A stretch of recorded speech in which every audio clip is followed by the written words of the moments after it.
Hey believers, my name is Charlene, and I wanted to talk to you about loving yourself if you're going through a weight loss journey or any transition right now. I think for many people, we can focus on where we want to go so much that we forget to love ourselves with where we are at. And it's important to love ourselves where we are at because the behaviors that you have in this stage and the feelings that you have for yourself in this stage is what you're going to take over into when you've completed whatever your transition is. For me, I'm going to use weight loss because that is what I am dealing with right now, but you can put in almost any transition with this type of mindset and see where I'm coming from. So if you're not loving yourself at your heaviest weight, I am telling you, you're not gonna love yourself at your goal weight. Now, you might like what you look like, you might like the way you look in clothes, but loving yourself doesn't happen when you lose the weight. It should start now. The reason why I say that is at the end of the day, this body that you're in right now is what's going to get you to the next body. And if you are not thankful to God for your arms, for your legs, for your strength, for the muscles that you have right now, then you'd be missing an opportunity to express gratefulness in your own life. One of the ways that I have worked on loving myself is applying scriptures from 1 Corinthians 13 to myself. So 1 Corinthians 13 is a very popular scripture and it's the love scripture. And from verse 4 it says, "Love is patient and kind. Love is not jealous or boastful or proud or rude. It doesn't demand its own way. It's not irritable. It keeps no record of being wronged. It does not rejoice about injustices, but rejoices whenever the truth wins out. Love never gives up, never loses faith, is always hopeful, and endures through every circumstance."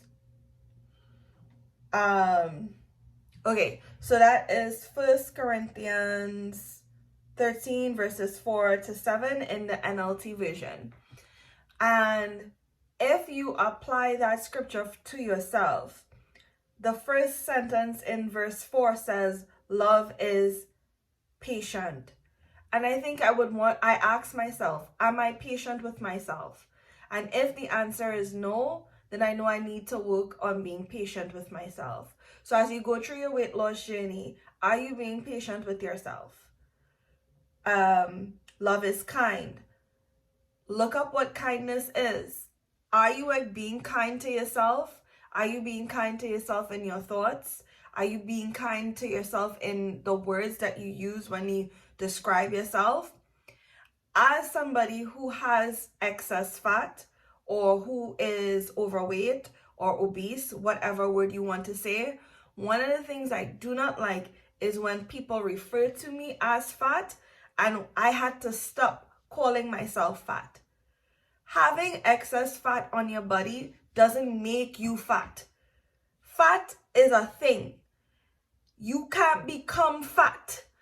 It's a thing. You are a person who has excess fat. At least that's how I have chosen to see it. So I am not fat. I have fat. So I don't identify as fat. I have it, but that's not who I am. And just separating that reminded me that I am a me outside of having a weight issue. I am more than my weight issue.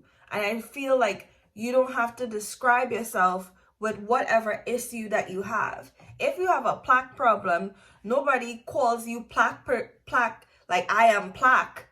Nobody says that. So why is it if you have a weight problem, you have to all of a sudden identify as the weight issue? So I said all that to say, when you love yourself, you focus on loving yourself now at your heaviest, or whatever issue you may be going through. Because loving yourself will, at this place, will help you love yourself later on. Because if you don't love yourself now, if you don't practice loving yourself now, all that's going to happen is you're going to take whatever insecurities and transfer it into something else. So maybe you might address the weight, but then you might find your hips aren't even.